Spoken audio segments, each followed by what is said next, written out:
Sziasztok! Sziasztok! Na itt vagyunk, eső van, hűvös van, reggel van. Fél 11. Jó, relatív reggel. Tényleg meséljük, milyen játékkal Xbox-oztan játszottunk.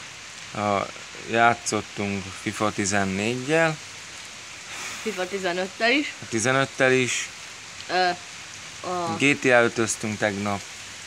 Hogy hívják a Mortal Kombat vs. Mortal Kombat vs. DC Universe. El is játszottunk.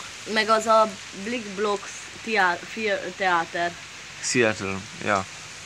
Majdnem olyan, mint a Binding of Isaac, olyan emberkékkel kell bennem mozogni, mászkálni. Ezt meg kell csinálni ilyen pályákat. Aztán van egy ilyen bosszos pálya, azt meg időre kell. Na, úgyhogy reggel van, relatíve. Mindjárt megmutatjuk, milyen szar idő van, tehát lehet, hogy így most nem látjátok, mindjárt így. Amit láttok, hogy ilyen köd lenne, vagy valami, az nem köd, hanem olyan sűrűn esik az eső. Szóval hideg is azért van, vagy hideg, hát hűvös, mert az eső esik, az vizes lesz a ruhát, azt elkezd fázni kicsit. Ja. Amúgy jó idő van. Hát én hosszú ujjúban vagyok, de melegem. Hát én rövid ujjúban vagyok. Mutasd a pólód. Várjad. Így. Yeah! Hardcore gamer, ott a chipset zabálom, kólát iszok. Úgyhogy ennyi. Nekem is van egy ilyen.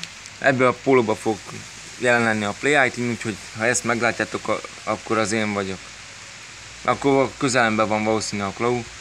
Kivéve, ha WC-n van. Akkor eljössz te is. Magd meg. Mindjárt megmutatom, hogy a hátán mi van.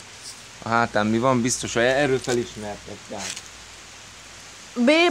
Ákos. Tehát erről, hogyha ezt olvassátok, az biztosan én leszek.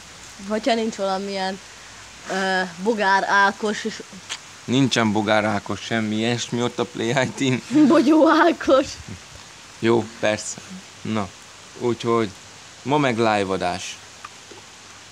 Én csatornámon. A Klau csatornáján persze. Majd a közösön. Vagy hát Klau és Ákos csatornán lesz live-adás. Hánytól? 5 órától. Ja. Úgyhogy ott találkozunk. Yeah! Sziasztok! Bye! Ciao. Peace!